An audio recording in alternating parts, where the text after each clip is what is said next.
I said, thank you, Allah. I do this journey for you and nothing but to you. This journey is my journey of Tawakal. That's what I said to myself. And then I went. And then I arrived to Sharjah, and I was with a friend of mine called Muhammad Kawi. And as I arrived, he came with an article from a newspaper that one mufti from Egypt has said that the only way to eliminate the power of the US dollar is to go back to the gold dinar. Awesome. Anyway, I said, wow, this is a great sign, and the Arabs will wake up to this. So anyway, I wanted to mint, so I said to Muhammad Makawi, who is the best minter in Dubai? When you have no money, what is the point of getting something cheap? You know, I mean, you don't have any money, so what is the best jewelry that is around? So I said, well, the best, he didn't know, he called a friend of his called Aitani. He said, well, the best person in gold in Dubai is Mohammed Shakarti. But he doesn't receive anybody. I mean, he's very particular. I said, no, I want to go and see him. So my friends took me there. And, you know, I was going to ask him to mint the coins. Somehow, I didn't know how because I didn't have the money. So, and, but I had to go to the planes because else, how else are you going to fly? So I went there and I sat down and I said to him, what can I say to him? Well, I better talk about Allah because this is the only thing that I can possibly say. So I started to say the whole story about the gold dinar. We do this thing for Allah, and if we obey Allah, we will succeed. If we obey the kuffar, we will be a failure. Muhammad Shakarti was sitting down there looking at me like this. And when I finished, he said, like this, condescending. Look, I know this business, okay? I know this business of gold. I'm a gold dealer. My father was a gold dealer. My grandfather was selling gold to these kings in the Middle East when there was no oil yet.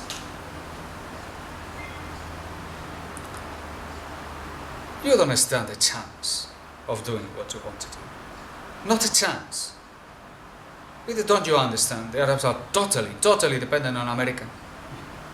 If America wants, they can buy all the gold.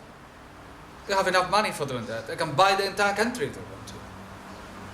It is impossible what you are talking about. I mean, he was so crude, not acknowledging anything of what I had said. So crude and so rude I felt that I remember I said to myself, all right, you are not the one who is going to mint the coin, but before I go here, I'm going to give you a lesson. And I said to him, this is the problem. You know what is the problem with all of you? Is that you still don't have any taqwa. You fear Allah, but you fear America more. You believe in La hawla wa la quwwata illa United States more than you believe in La hawla wa la quwwata illa billah. You fear everything except him. You follow everybody except him. And that's why you stay in the state you are in. If you really want to have any chance in this world, you better stick to Allah subhanahu wa ta'ala. Because that's what you are for. You are just filth of the earth. And the kuffar keep laughing at you. And I was really, I said it really strong.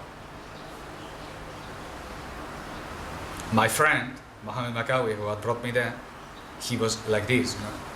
What have you done? They're going to throw us out, you know. But Mohammed Makawi, he saw me so angry. You know, the Arabs have this thing. When you become very temperamental, they either throw you away and you never see them ever, or they say, this man is sincere. And that would happen. And then he looked at me and said, well, you know what, I don't believe in what you're doing. but I'm going to mint your coins for free. I'm going to do the dice for free. I'm going to mint the first 1,000 coins for free. Just like that. I mean, I was hallucinated, but Muhammad Makawi, I saw a glimpse on the back. He was like, I can't believe it. I just can't believe it. And that's how the first dinar of Dubai appeared. There was, I mean, if there is any similarity to reason in this story, it's pure chance. Planning, zero. I heard about the guy just hours before, because I went the day after. That's how it happened. I promise to you, if I would have gathered all my means, if to make this decision I would have looked into myself and looked into what I know, I would have never done it.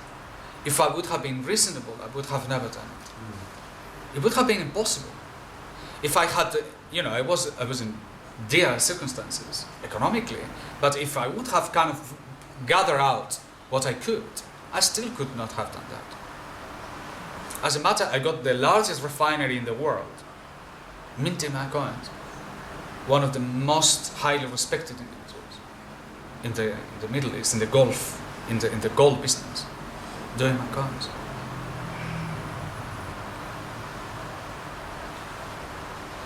But instead,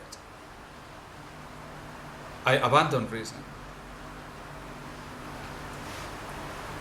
and I relied upon Allah subhanahu wa ta'ala. When I say abandon reason, please don't think you become irrational.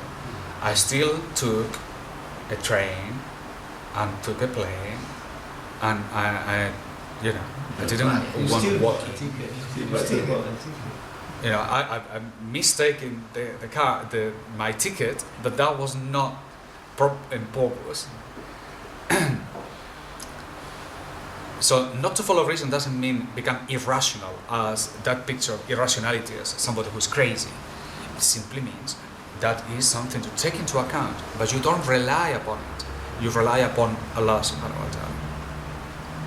The stories I can tell you is endless. This one is just one because of the gold dinar. This is how the gold dinar started, just in case somebody wants to know. This is how the first gold dinar was incorporated. Out of a complete flash of explosion of I had to do something about it.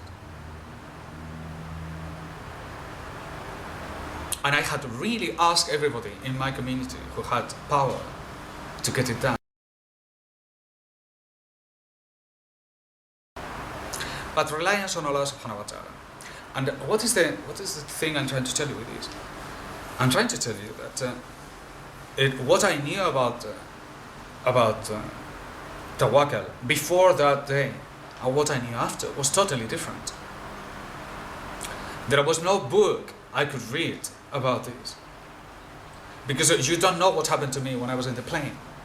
You don't know what happened. If I try to explain it to you, you would not understand.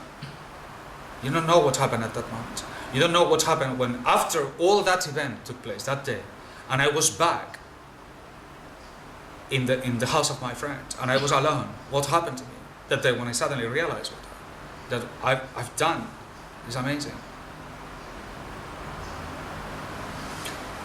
And that is when you learn. Hearts of the Laziz.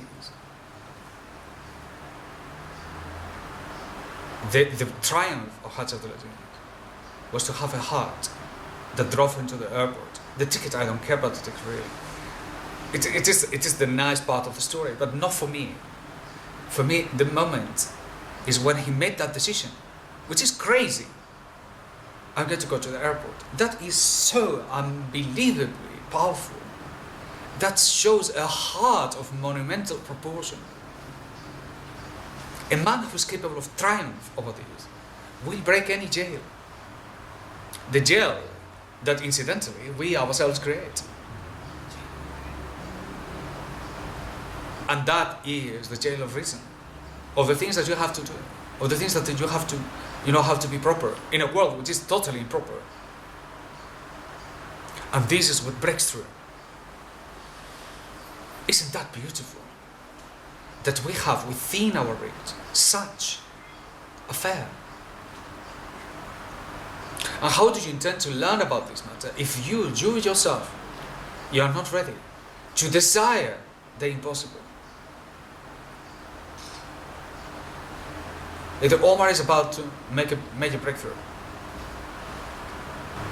with the maybe he's the man, but I don't care. What is important in this is he has a journey there. He wanted it, so he's coming close to him. Each one of you have a heart, and you know you have duties, responsibilities. You know them well. I don't have to tell you. I don't have to tell you. Move forward, because this is the affair of knowledge. You move despite of yourself, so that Allah can pour onto you His blessings. Because don't you see, Allah loves the slave. Allah loves the slave. Allah loves the slave that makes dua, but He loves the slave that acts in submission. He loved Hajj Abdullah says why he did that. He said, this is my man. This is my man, come to me. And he walked to him. And he lifted up. And he changed that man forever. This is knowledge. This is the knowledge of our people. Because Allah is waiting for us. He's giving us the instructions. All we have to do is to fulfill them. But don't hesitate. Don't hesitate.